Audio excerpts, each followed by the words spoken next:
La señal nunca llegó. El 10 de diciembre de 1998, a las 4 de la tarde, la sonda espacial marciano Observador Climático debería haber establecido contacto con la Tierra después de completar su maniobra de inserción en órbita marciana. Los controladores de vuelo en el laboratorio de propulsión a chorro de la NASA en Pasadena llevaban meses esperando ese momento. La sonda había viajado 9 meses y 700 millones de kilómetros. Las antenas de la red de espacio profundo apuntaron hacia Marte. Silencio. Intentaron otra frecuencia. Silencio. Revisaron los parámetros de la antena. Verificaron los sistemas de recepción. Esperaron. La sonda nunca volvió a contactar. Lo que los controladores en Pasadena no sabían todavía, y que tardarían 3 semanas en determinar con certeza absoluta, era que la sonda había entrado en la atmósfera marciana a un ángulo incorrecto y se había desintegrado o había salido expulsada al espacio exterior. Y la razón de ese ángulo incorrecto era tan absurda que cuando salió a la luz, la sala de control de la NASA tuvo dificultades para procesar lo que había ocurrido. Un equipo de ingenieros había estado enviando datos de navegación en unidades imperiales. El software de la sonda los esperaba en unidades métricas. Durante meses. Nadie lo había notado. Para entender completamente este accidente necesitas entender tanto la misión como la arquitectura institucional que la hizo posible. El marciano observador climático era parte de la nueva estrategia de exploración espacial de la NASA bajo el liderazgo del administrador Daniel Goldin, quien había articulado una filosofía resumida en 3 palabras: más rápido, mejor, más barato. El programa espacial de los años 60 y 70 había sido de enormes misiones con presupuestos astronómicos y tiempos de desarrollo de una década. Las misiones Vikingo, que aterrizaron en Marte en 1976, costaron casi $1.000 millones cada una en valores de los 90. Tomaron años de preparación. Involucraban cientos de ingenieros verificando cada sistema múltiples veces. El observador climático fue diseñado para costar $125 millones. Era un satélite de observación meteorológica, similar en principio a los que orbitan la Tierra monitoreando el clima, pero adaptado para Marte. Su objetivo era mapear la atmósfera y la superficie marciana durante un ciclo completo de estaciones, proporcionando datos que permitirían seleccionar sitios de aterrizaje para misiones futuras y entender mejor la meteorología del planeta rojo. Para mantener el costo bajo, la NASA recurrió a algo que no había hecho de esa manera antes: subcontrató la operación diaria de la sonda durante el vuelo interplanetario a la empresa que la había construido, Lockheed Martin Astronautics, en Denver, Colorado. El equipo de la NASA en Pasadena haría la navegación y las maniobras mayores.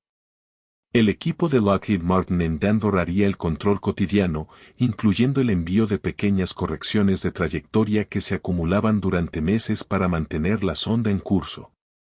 Esas correcciones se llamaban maniobras de control de impulso angular. Y ahí es donde el error vivió durante meses sin que nadie lo viera.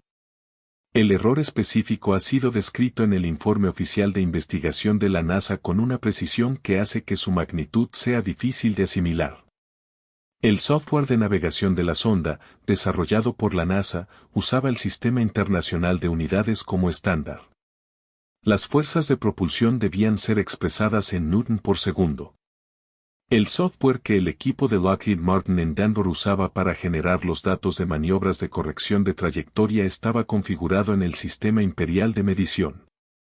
Las fuerzas que ese software calculaba y enviaba estaban en libra por segundo. Un newton es aproximadamente 4,45 libras fuerza. Eso significa que cada corrección de trayectoria enviada desde Denver durante los 9 meses de vuelo era 4,45 veces mayor de lo que el sistema de navegación de la sonda entendía que era. Cada pequeña corrección acumulaba un error.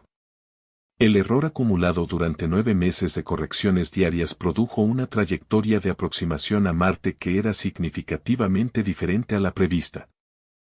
Cuando la sonda llegó a Marte y ejecutó la maniobra de inserción orbital, Entró a la atmósfera en un ángulo de entre 50 y 70 kilómetros de altitud demasiado bajo en lugar de los 140 kilómetros previstos. A esa altitud la presión atmosférica marciana era suficiente para destruir la sonda. 125 millones de dólares. 9 meses de vuelo. Años de desarrollo. Destruidos por una diferencia entre libras y newtons que nadie verificó. La pregunta que domina cualquier análisis de este accidente es cómo fue posible que ese error existiera durante tanto tiempo sin ser detectado. La respuesta involucra varios factores que se combinaron de manera que ninguno individualmente habría sido suficiente para producir el desastre. El primero fue la estructura de la colaboración entre equipos. El equipo de Pasadena y el equipo de Denver operaban con cierta independencia. Había interfaces definidas, protocolos de comunicación, formatos de datos. Pero la verificación de que las unidades usadas en esos formatos eran consistentes entre los dos sistemas dependía de que alguien específicamente verificara ese punto específico. En el documento de especificaciones del sistema de navegación había una referencia a las unidades esperadas. Ese documento había sido revisado por ingenieros de ambos equipos durante el desarrollo. En algún punto, en alguna revisión, el detalle de las unidades no fue marcado, verificado y confirmado de la manera que habría detectado la discrepancia. No porque los ingenieros fueran incompetentes, sino porque en un documento de especificaciones técnicas complejas con cientos de parámetros, un detalle de unidades de medición puede pasar sin alarmar en una revisión que está enfocada en otros aspectos más obvios del sistema. El segundo factor fue la estructura de verificación de las maniobras de corrección. Cada maniobra de corrección de trayectoria generaba datos que los controladores de vuelo podían comparar con las predicciones del modelo de navegación. Si la sonda no respondía como se esperaba, esa discrepancia debería haber sido visible. Y era visible. Los registros muestran que los controladores de vuelo de la NASA en Pasadena detectaron anomalías en la respuesta de la sonda a las maniobras de corrección en al menos 3 ocasiones durante el viaje. Las anomalías fueron documentadas. Se iniciaron investigaciones internas.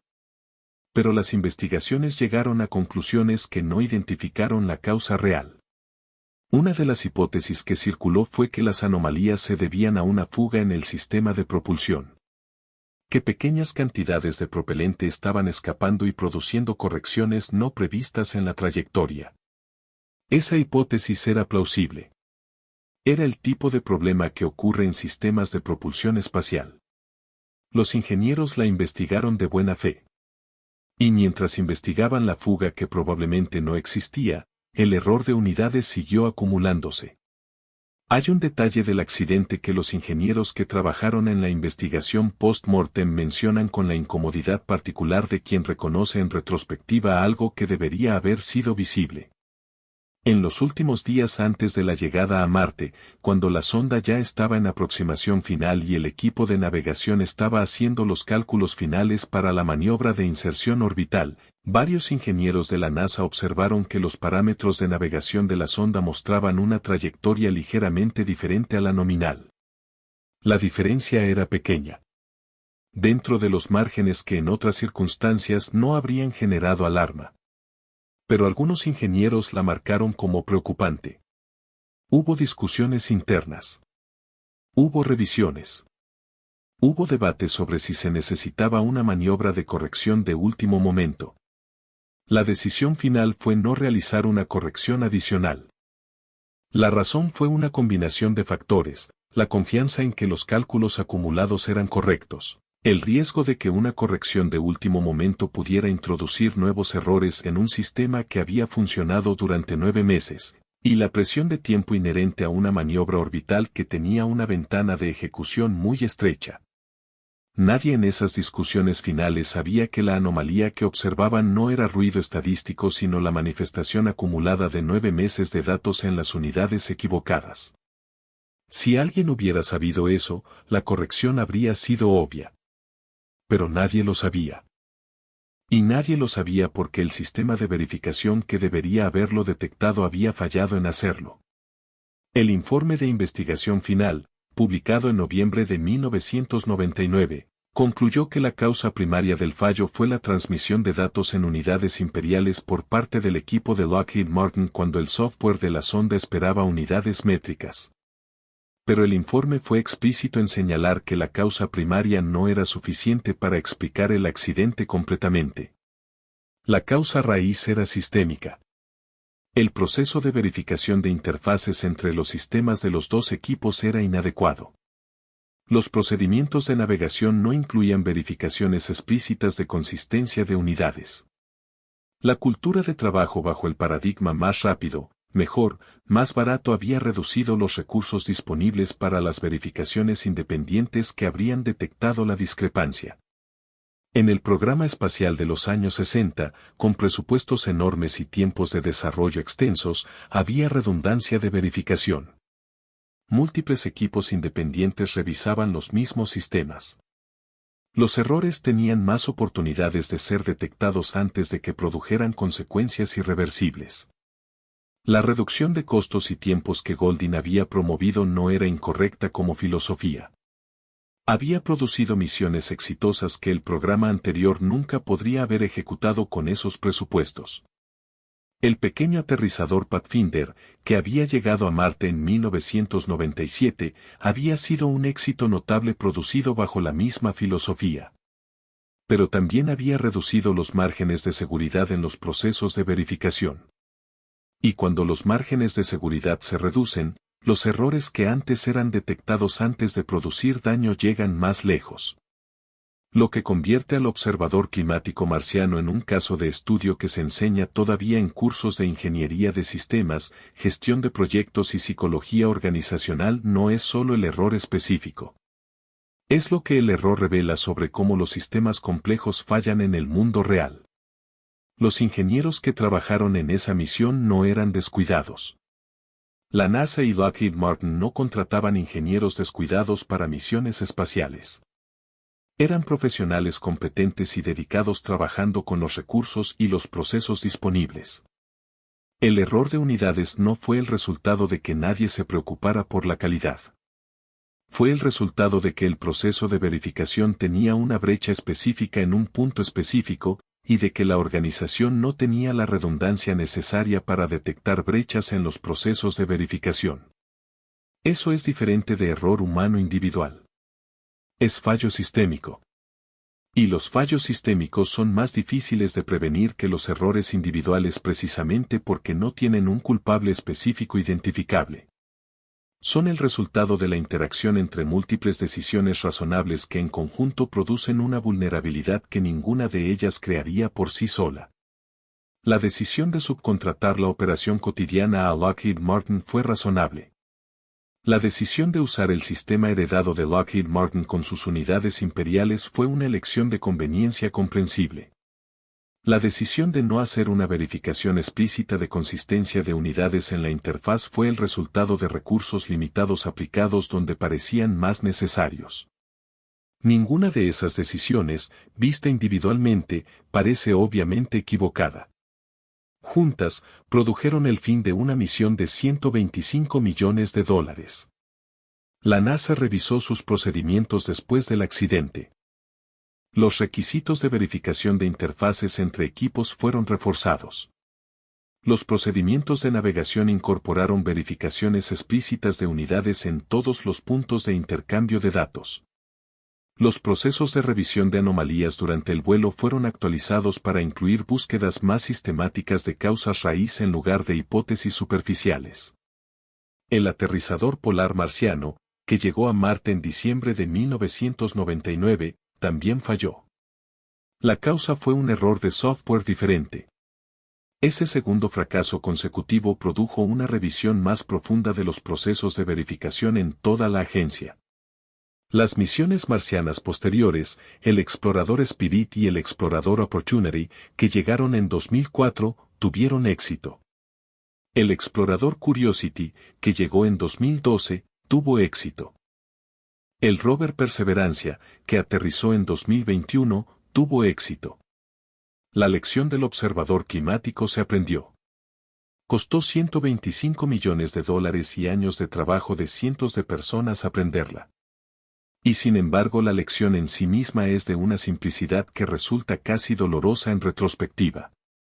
Cuando dos equipos trabajan juntos en un sistema crítico, alguien tiene que verificar explícitamente que hablan el mismo idioma. No asumir que lo hacen. Verificar. Porque en ingeniería espacial, como en muchos otros dominios donde las consecuencias de los errores son irreversibles, la diferencia entre asumir y verificar puede ser la diferencia entre un satélite que orbita Marte durante un año entero y una sonda que se desintegra en silencio en la atmósfera marciana mientras las antenas de la Tierra esperan una señal que nunca va a llegar. El espacio no perdona las asunciones. Solo registra sus consecuencias.